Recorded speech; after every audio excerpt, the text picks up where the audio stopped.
Chers frères et sœurs, la bonne nouvelle du jour, annoncée dans ce passage biblique, pourrait se traduire en ces termes.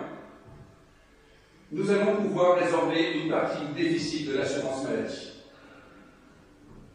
En mettant fin à la consommation de produits stupéfiants, qu'ils soient légaux ou non, et ce qui permettra en plus de réinjecter des liquidités dans l'économie en faveur de projets qui nous aideront à rendre la vie un peu plus juste qu'elle n'est actuellement. En effet, ce passage biblique est la promesse de la fin des inquiétudes. Ces inquiétudes qui provoquent des angoisses existentielles insupportables et qui parfois conduisent à la consommation de quelques anxiolytiques. La France est un peu championne d'Europe pour cela et peut-être pouvons-nous même concourir au niveau international. Alors nous allons le constater à travers ce qui est évidemment assez anecdotique comme exemple. Nous allons pouvoir constater que l'Évangile nous enseigne deux choses essentielles sur la question des inquiétudes ingérables. La première est que nous pouvons nous débarrasser de ces inquiétudes si nous acceptons le fait que ce que nous sommes est acceptable. Autrement dit, si nous nous acceptons tels que nous sommes, si nous nous ouvrons, si nous accueillons celui que nous sommes effectivement. La seconde réponse est que l'inquiétude du lendemain s'atténue à mesure que nous agissons pour la justice d'aujourd'hui. Alors commençons par la question de s'accepter soi. Je pars de cette remarque du philosophe Albert Camus dans le mythe de Sisyphe, qui constate qu'une des plus grandes questions qui taraudent tout le monde, ou presque, c'est la question du suicide. La tentation est forte quand ça ne va pas, de vouloir en finir avec la vie telle qu'elle est, et parfois l'une des solutions, et souvent la solution qui nous traverse l'esprit, même si nous ne la retenons pas fort heureusement, c'est celle du suicide. Il y a bien des moments dans la vie où en fait nous ne voyons pas vraiment comment nous allons nous en sortir. Nous allons avoir des difficultés qui vont s'amonceler et nous nous sentons tout à fait incapables de pouvoir surmonter cela. D'autant que les ennuis en général volent en escalier. Alors il arrive que le suicide puisse apparaître comme une solution, car nous nous disons qu'une fois morts, nous serons libres, enfin, de tous les problèmes. C'est d'ailleurs ce que dit le psalmiste à un moment donné, au moins, on sera libre de tous les problèmes. Plus de soucis. La vie peut être tellement insupportable que toute porte de sortie, même définitive, peut sembler meilleure que de continuer à se coltiner les soucis. Avant d'en arriver à ces extrémités, il peut nous arriver de vouloir changer de vie, tout simplement, et sur un mode plus détendu, être quelqu'un d'autre. Et en général, ce n'est pas tout à fait quelqu'un d'autre au sens de notre voisin. J'ai constaté que celui que nous voudrions être le plus souvent, c'est le chat. Se transformer en chat. Vous savez, ce chat qui semble avoir une vie si paisible, si douce. Ce chat qui n'a plus d'autre responsabilité que celle de savoir s'il va d'abord boire ou d'abord manger dans cette gamelle qui est toujours remplie par ses maîtres. Ou alors faire un petit bond pour aller se lever au creux de son maître, justement. Ronronner quelques instants et puis ne plus bouger pour un temps qui s'étire vers l'infini. Qui n'a pas rêvé d'en finir avec tous les problèmes en changeant sa vie pour une vie sans décision à prendre, sans problème à régler, sans frigo à remplir, sans fuite d'eau à réparer, sans facture à régler et même sans prédication à préparer. Fini l'angoisse de son histoire. Un chat, je vous dis. Le chat de Casper.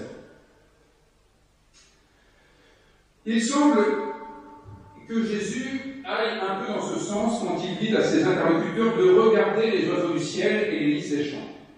Jésus semble encourager les personnes à privilégier une forme d'insouciance analogue à celle des fleurs et des oiseaux qui effectivement ne se préoccupent pas du lendemain. Ont-ils seulement conscience qu'il y a un lendemain?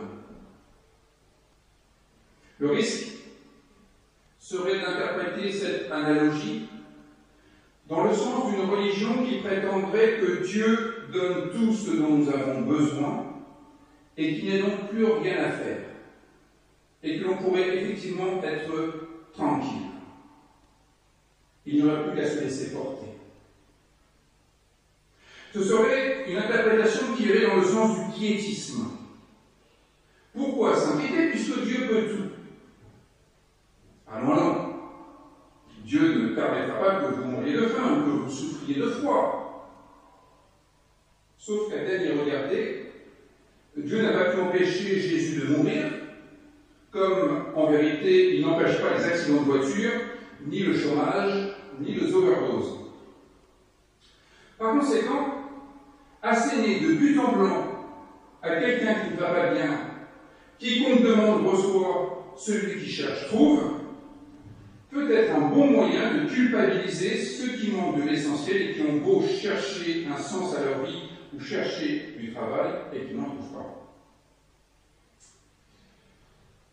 Il me semble qu'il y a derrière la phrase de Jésus une autre réalité à laquelle ce passage biblique essaie de nous rendre attentifs. Et c'est le réformateur Martin Luther qui a trouvé une excellente formule pour nous l'expliquer. Reprenant l'image des oiseaux du ciel, Martin Luther écrit, je cite le professeur Martinat, parce que je n'ai jamais retrouvé cette citation sous une autre plume que celle de Rabelais. Et peut-être est-ce quand même Martin Luther qui l'a dite. Comme l'oiseau est fait pour voler, l'homme est fait pour travailler.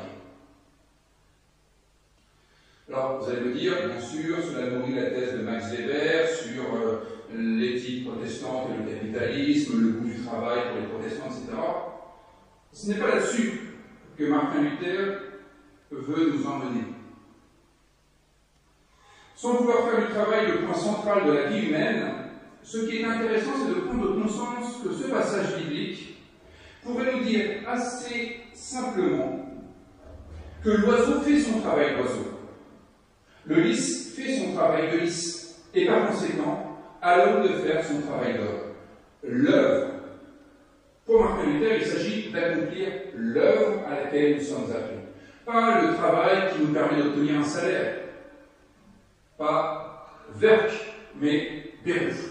Et Berufung, la vocation. Comme l'oiseau est fait pour voler, l'homme est fait pour travailler. Accomplir quelque chose. Alors, assez simplement, ce passage biblique pourrait nous dire que la première chose à faire, c'est d'être soi, au lieu de se prendre pour quelqu'un d'autre, ou de vouloir être quelqu'un d'autre. Quand l'oiseau se prend pour un oiseau, il ne lui manque rien. Quand la fleur des champs ne cherche pas à se faire aussi grande qu'un chêne, il ne lui manque rien, en tant qu'elle soit bien incapable de pouvoir lutter contre la sécheresse. Par conséquent, nous pourrions entendre la phrase de Jésus comme le fait d'accepter notre condition et de donner toute notre mesure dans cette condition-là. Pouvoir faire valoir ses talents, pour le dire autrement. Ou alors, pour reprendre les termes du théologien Paul Tillich, accepter d'être accepté en dépit du fait que l'on se sente inacceptable. C'est le grand bénéfice de la foi, qui nous permet d'accueillir le fait que Dieu nous accueille de manière inconditionnelle, comme nous le répétons depuis le début de ce culte. Dieu nous accueille de manière inconditionnelle à l'image de Nathanaël, ce jeune baptisé, auquel on dit qu'il est bienvenu, alors qu'il n'a rien fait pour mériter cela. Peut-être même est-il épouvantable, il s'avère que ce n'est pas le cas. Mais il pourrait être un enquiquineur de premier ordre, nous continuerions à dire qu'il est le bienvenu. Comme le dit Paul Tillich, l'affirmation de l'Évangile ne dépend d'aucune condition préalable. morale, intellectuelle ou religieuse. Vous n'avez pas besoin de montrer des lettres de noblesse. Ce n'est pas le bon, le sage, le pieux qui sont habilités à accepter d'être acceptés, mais précisément ceux qui manquent de toutes ces qualités et qui sont conscients d'être inacceptables. L'Évangile consiste à découvrir que Dieu est plus grand que notre inquiétude. Parce que Dieu, et ce sont encore les termes de Paul Tillich, parce que Dieu est plus grand que notre refus de nous-mêmes. Il est là tout le bénéfice de la foi. C'est d'être relié à Dieu qui est plus grand que notre propre refus de nous-mêmes. Et cela nous conduit au deuxième point. L'inquiétude s'atténue lorsque nous pratiquons la justice. Il n'est pas question de la justice des hommes dans l'esprit de Jésus. C'est la justice du royaume, c'est la justice de Dieu. Il n'est pas question d'être un champion de la morale chrétienne qu'il faudrait suivre à la lettre pour se débarrasser du mal-être intérieur. Il ne s'agit pas d'appliquer consciencieusement les décrets, les lois. L'apôtre Paul nous dit à quel point tout cela est vain. Martin Luther, pour sa part, disait « La loi permet de révéler la maladie, l'Évangile permet de la guérir. » Et justement, cette guérison passe par la recherche de la justice, c'est-à-dire une visée juste en direction de Dieu. Je reviens à la remarque de départ sur la consommation de toutes sortes de produits qui altèrent la perception du réel. Comme nous n'avons pas vraiment la possibilité de nous transformer en chat, parce que pour ma part, je ne suis pas très convaincu par les questions de réincarnation,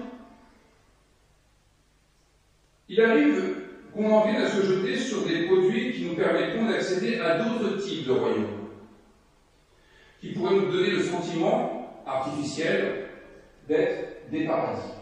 Mais au moins, d'avoir le sentiment que nous pouvons nous sentir mieux. Le problème, c'est quand ces produits cessent de faire effet, c'est encore pire. Ce n'est pas le seul problème d'ailleurs. Cette consommation peut être une réponse au mal-être. C'est une manière d'essayer de rendre la vie plus supportable. Car la vie est parfois insupportable et le plus souvent parce que nous ressentons qu'il y a comme une forme d'injustice latente. D'où vient le mal-être? Le mal-être vient de cette distance qu'il y a entre ce que nous pressentons être un idéal de vie et ce qui se passe effectivement. Ce que la Bible nomme le péché finalement. Cet écart qu'il y a entre celui que nous pourrions être, celui que nous sommes effectivement. Cet écart qu'il y a entre ce que la vie pourrait être, la vie en société, et ce qu'est la vie effectivement. Et c'est vrai aussi en Église. On se dit toujours, en Église, la vie devrait être comme ça, il ne devrait pas y avoir de problème, pas de conflit. Le fait, ça arrive. Et cet écart-là peut être problématique. Prenons le cas d'un phénomène grandissant dans le monde du travail, le burn-out, expression anglaise pour dire qu'on explose en plein vol, qu'on se crame, qu'on n'en peut plus, qu'on est capable de se noyer dans un verre d'eau, qu'on n'est plus fichu de prendre la moindre décision, que le moindre appel que nous recevons crée chez nous une panique ingérable. On constate une augmentation, écoutez bien les chiffres, on constate une augmentation des absences longue durée au travail chez les moins de 40 ans, en progression de 23% en 2018. En 2018, 23% de plus d'arrêts longue durée chez les moins de 40 ans. Et si je prends juste la situation vraiment au bout de notre nez, notre région ecclésiale, pas un seul jeune pasteur n'a échappé à un arrêt maladie dans les 2 années de sa période probatoire. Pas un seul pasteur n'a échappé à un arrêt maladie pendant ces 2 premières années de ministère. Et pas pour angine appendicite ou autre chose, pour le mal-être intérieur. J'en discutais avec mes vieux collègues en se disant que nous n'avions toujours pas pris le moindre arrêt maladie depuis le début de notre ministère. C'est juste pour souligner qu'il y a quand même peut-être des situations qui sont passablement toxiques. Le burn-out intervient lorsqu'il y a un conflit de valeurs. Quand on n'est plus en mesure de pratiquer la justice. Quand l'écart qu'il y a entre ce que la vie devrait être et ce qu'elle est semble insurmontable. C'est-à-dire lorsqu'on est empêché de faire ce qui est juste, ou qu'on a le sentiment que la justice n'aura plus jamais le droit de citer. Ce que nous jugeons le plus approprié, le plus adapté à une situation, est condamné à ne pas voir le jour. Pour répondre à ce problème, Jésus renverse la situation. Au lieu de dire que l'absence de justice aujourd'hui crée un malaise demain, il dit que la recherche de la justice aujourd'hui nous débarrasse de l'angoisse pour demain. Ce qui, par conséquent, limite les risques de burn-out, ce qui réduit la consommation de psychotropes, ce qui est d'une manière générale bon pour la santé, qu'il s'agisse du corps ou de l'âme, puisque le texte grec parle de psyché. Faites aujourd'hui ce qui est juste, et la tendance suivra, dit Jésus. C'est là tout le sens de la théologie. C'est là tout l'intérêt de faire de la théologie. Et dès le plus jeune âge. Voilà ce que les parents ne doivent jamais négliger dans l'éducation de leurs enfants. Pouvoir les aider à découvrir ce qui est essentiel, ce qui doit être mis dans notre vie avant le reste, ce sur quoi il faut tenir bon, ce pourquoi il faut se battre un peu, ce pourquoi il faut tenir ferme, ce qui vaut la peine d'être défendu. La théologie, c'est cela. Viser la justice aujourd'hui, c'est poser des bases solides pour demain. Viser la justice aujourd'hui, pouvoir distinguer l'essentiel de l'accessoire, l'ultime du secondaire. C'est ce qui nous évitera de chercher demain des moyens de maquiller le réel qui deviendra insupportable. Je prends le cas de l'enfant, justement. C'est parce qu'il fait ce qui est juste aujourd'hui. Alors il a besoin d'une conscience auxiliaire. Nathanaël est tout à fait incapable de savoir ce qui est bon pour lui. Ses parents, son parrain, sa marraine, sont là pour veiller à ce que l'essentiel lui soit prodigué, pour qu'il puisse faire son travail d'enfant, qu'il ne soit pas immédiatement projeté dans le monde des adultes. Qu'advient-il si un enfant ne peut pas faire son travail d'enfant? Alors il est comme ces enfants qui sont rendus adultes précocement parce que les parents sont en situation de difficulté et qu'ils demandent à l'enfant de prendre des décisions d'adultes. Ou alors, pire, comme ces enfants soldats auxquels les adultes demandent de faire des choses que les enfants ne devraient jamais faire. Eh bien, c'est parce que les enfants font leur travail d'enfant qu'ils reçoivent l'affection qui leur permettra cette fameuse résilience plus tard. Qu'ils découvrent par le jeu quels sont les points d'appui dans la vie, quels sont les ressorts dans la vie, quelles sont aussi les zones dangereuses, quelles sont les zones non fiables. Toute cette expérimentation ne doit pas être escamotée au prétexte qu'il faut penser au lendemain et il faut déjà penser au travail qu'on fera plus tard. Charlotte continue à dessiner, continue à faire des câlins, et ça ira très bien. En revanche, quand tu seras lycéenne, tu auras intérêt à faire tes devoirs. Parce que c'est à la condition de faire ce travail en temps et en heure qu'on n'ampute pas son avenir. C'est parce qu'il fait les devoirs qui lui sont demandés qu'un collégien, qu'un lycéen va acquérir les savoirs qui lui permettront d'obtenir ses qualifications. Alors que celui qui finit ses devoirs de maths pendant le cours d'anglais ou d'histoire géo, de préférence en copiant sur le voisin, va se priver d'un enseignement qui lui fera défaut par la suite. Il n'aura pas acquis la règle grammaticale, Et il ne saura pas faire la différence entre 1598 et 1685. Et ça, c'est péché. Je vous interrogerai la canicule pour savoir si vous savez c'est 1598 et 1685. Que si vous mélangez les deux, c'est pas terrible. Et c'est à partir de là qu'on peut viser la justice. Ce que nous apprenons, ce que nous faisons sans nous ménager, sont autant de réalisations qui sont des fondements pour la suite, des points d'appui pour la suite, et qui nous évitent la fuite en avant, inexorable, qui est finalement la condition de ceux qui bâtissent des empires sur d'autres choses que des choses essentielles ou sur autre chose que la justice.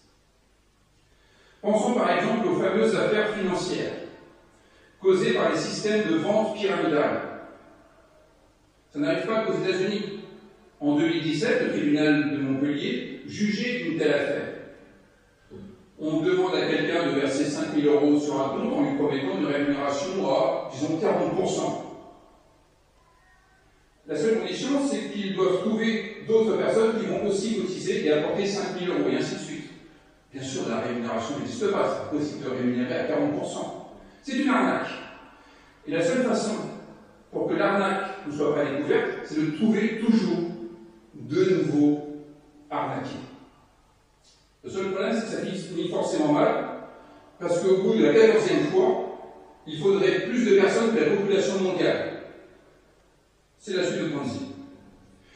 Que se passe-t-il pour ces gens-là? Ils se couchent chaque soir en s'inquiétant de trouver le lendemain de nouvelles personnes arnaquées. En ne pratiquant pas la justice, on se met dans une situation où les soirs sont les veilles de moments d'inquiétude folle et ingérable. Pratiquer la justice, c'est peut-être avoir des nuits un peu plus tranquilles, parce que nous posons les bases d'un avenir qui sera moins problématique. Voyez, s'investir dans ce qu'il y a de juste selon la logique du royaume de Dieu, être présent au présent, c'est être disponible pour accueillir ce que la vie nous offre aujourd'hui. Nous avons aujourd'hui une famille qui vient avec un jeune enfant, une famille pleine de joie. Il n'est pas impossible que nous-mêmes, ça n'aille pas très bien, c'est la reprise, le travail qui recommence, etc. Profitons de ce moment de joie pour recharger les batteries. Profitons de ce moment de grâce, de gratuité, pour se rappeler que c'est cela la vie, que la vie peut être marquée par une grâce inconditionnelle. Et essayons de réinjecter cela dans notre vie quotidienne. Tous ces moments de grâce que nous pouvons saisir au fil de nos journées constituent un socle de ressources dans lequel il nous sera possible de puiser ensuite, quand il y aura un défi à relever, quand il y aura un problème à résoudre, quand il y aura une difficulté à affronter. Les textes bibliques qui nous racontent l'histoire du peuple hébreu, qui nous racontent l'histoire des premiers apôtres, peuvent constituer une mémoire auxiliaire dans laquelle nous pouvons puiser si nous-mêmes nous n'avons pas expérimenté de bonnes occasions susceptibles de nous réjouir. La théologie, c'est cela. Pouvoir distinguer l'essentiel du secondaire et pouvoir revisiter l'existence pour y découvrir ce qui devrait avoir pour nous un caractère ultime. Amen.